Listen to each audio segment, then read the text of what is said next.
আজকের ছেলেদের 3 মাসে 300 কোটি টাকা বানানোর জন্য, সুন্দর সুন্দর শার্ট পাঞ্জাবি পরার জন্য, সাইড মুরাদ নাই 4 কোটি টাকার গাড়ি দৌড়ানোর জন্য আমার সবকিছু বিসর্জন দিতে হবে?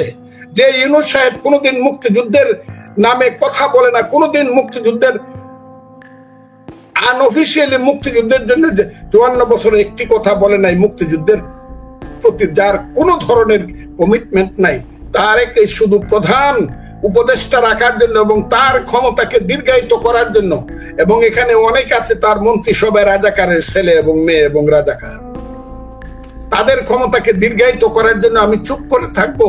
এখন এমন একটা অবস্থার মধ্যে আসছে, 5ই আগস্টের পরে আমরা দেখতে পাচ্ছি এই দেশ আর বাংলাদেশ না। বাংলাদেশকে আর এখন স্বীকার করতে চায় না যারা দেশ চালাচ্ছে। প্রথম তো বলে ফেলছিল 71-এ কোনো যুদ্ধ হয় নাই, 71-এ বাইরে বাইরে একটা গন্ডগোল হয়েছে, এটা বাদ দাও। আসল মুক্তিযুদ্ধ হয়েছে 47 আর 24-এ। কিন্তু আমাদের মতো হতবাগা ফজলুর রহমানরা যখন হাত তুল্লা কইছি মরি নাই রে, এখনো জীবিত আছি রে রাজাকারের বাচ্চারা, মরি নাই। মুক্তিযুদ্ধ কিন্তু 71-এ হয়েছিল, আমার মায়ের ইজ্জত গেছিল, আমার বাবার সন্তান বর্ডারে পরে যুদ্ধ করে মারা গেছিল, সেই বাবার সন্তানকে কিন্তু বর্ডারে কবর দিয়ে এসেছি, মরি নাই এখনো।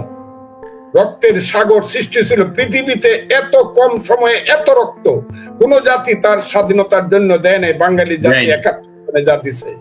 কাজেই যারা মুক্তিযুদ্ধকে অস্বীকার করে, তারা ওই যে মুক্তিযুদ্ধের বিরুদ্ধে যারা পাক বাহিনীর সাথে হাত মিলায় করছিল, আমি বলি তারা আলবদর রাজাকার অথবা আলবদর রাজাকারের সন্তান। এই কথা বললে পরে আমার নামে হাজার হাজার গালি আসে, এত গালি আসে যেটা টলারেট করতে পারে না কোনো মানুষের, কিন্তু আমি টলারেট করি। আমাকে ডাকে মৌলবীরা ওয়াজ করে কয়, ফজু পাগলারে চিনেন? আমার নাম নাকি ফজু পাগলা। ইউটিউবে জামাত শিবিরের কর্মীরা বলে, ফজু পাগলারে চিনেন? আমি ফজু পাগলা। আমি তাদেরকে বলি, হয় আমি ফজু পাগলা। আমি কিসের পাগলা জানোস? আমি হইলাম মুক্তিযুদ্ধের পাগল, আমি হইলাম এই দেশের স্বাধীনতার পাগল, আমি হইলাম গণতন্ত্রের পাগল, আমি হইলাম মানুষের পেটের ভাত পরনের কাপড়ের জন্য পাগল, আমি হইলাম এদেশের ধর্ম নিরপেক্ষ শুনো হে মানুষ ভাই সবার উপরে মানুষ আমি সেই পাগল, আমি সেই পাগল। এবং সেই পাগল যতদিন বেঁচে থাকবো আর যাই করি মুক্তিযুদ্ধের কোনো আপোষ করবো না।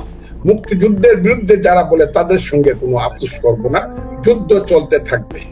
যে সংস্কার যদি কম হয় তাহলে নির্বাচন ডিসেম্বরের মধ্যে হবে, আর সংস্কার যদি বড় হয় তাহলে নাকি নির্বাচন করতে হবে জুন মাসের মধ্যে।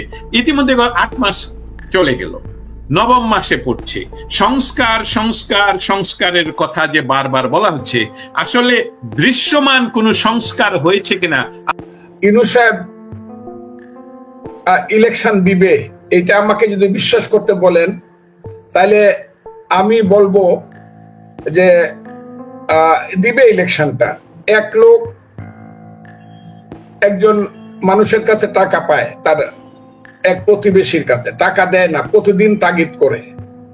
বিরক্ত হয়ে যে প্রতিবেশী ঋণগ্রস্ত, উনি আইসা বললেন একদিন, এই মেয়া তুমি প্রত্যেক দিন তাগিদ করো, টাকার কিন্তু ব্যবস্থা করে ফেলছি, তুমি কালকে সকালে আমার বাড়িতে আসবা। যে টাকা পাওনা আছে উনি তো খুব খুশি, টাকার নাকি ব্যবস্থা হয়ে গেছে, এত টাকা পাই আমি। পরের দিন সকালে ঘুম থেকে উঠে গেছে, যাওয়ার পরে বলছে, চাচা মিয়া আমি তো আসছি টাকার জন্য। বলছো টাকার কোনো চিন্তা করেন, টাকার সমস্ত ব্যবস্থা হয়ে গেছে। তো টাকা কিভাবে ব্যবস্থা? গিয়া দৌড়ায় গেছে ওই বাদঘরে গেছে, আমাদের দেশে বাদঘর বলে, বড় ঘর আর কি।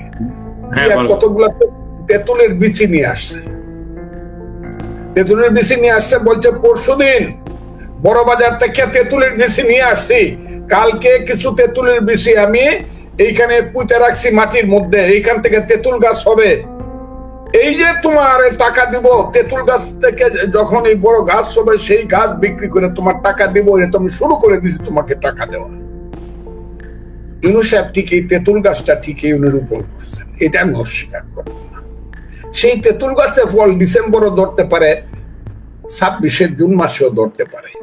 নাও ধরতে পারে। এটা হলো আমার কাছে যে টাকা পায় ঋণগ্রস্ত হিসাবে, আমি যে তার কাছে টাকা পাই তাকে তাগিদ করে এখান থেকে বাঁচার জন্য, উনি কয়েকদিন নিঃশ্বাস নেওয়ার জন্য হয়তোবা এই কথাগুলো উনি বলছেন। আমি ইউনূস সাহেবকে অবিশ্বাস করতে চাই না, অবিশ্বাস করলে উনি ছোট হয়ে যাবেন। আমি অবিশ্বাস করতে চাই না, কিন্তু উনার আশেপাশে যারা আছে তাদের কথা যদি আমি ধরি, যাদের কথায় উনি চলেন, আমি ওনাকে বলি বাংলাদেশের ইতিহাসের বৈরাম খা। সম্রাট আকবরকে যেমন বৈরাম খা ওই অকর্ত লালন পালন করে নেতাগিরি করাইছিল, কিন্তু আসলে আকবর হইতে পারে নাই। ইউনূস সাহেব হলো ইতিহাসের বৈরাম খা, কিন্তু খুব চালাক উনি। উনাকে ধূর্ত বলবো না, এখন মানুষ বুঝবে উনি কখন কি বলে, কখন কি করে, মানুষ কিন্তু বুঝতে পারবে না। পারলে কি আর উনি এত কিছু হইতে পারতো না? উনি সবার চেয়ে জ্ঞানী বলেন, মহাজ্ঞানী বলেন, বুদ্ধিমান বলেন, চালাক বলেন, সবটাই উনি কেন কখন কি কথা বলে বুঝবার কোনো পথ নাই। কিন্তু তার আশেপাশের মানুষ যখন বলে আরে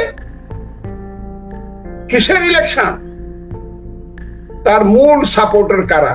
ওই যে আপনি যেমন আমেরিকাতে তার 2-1 জন ইউটিউবার আছে,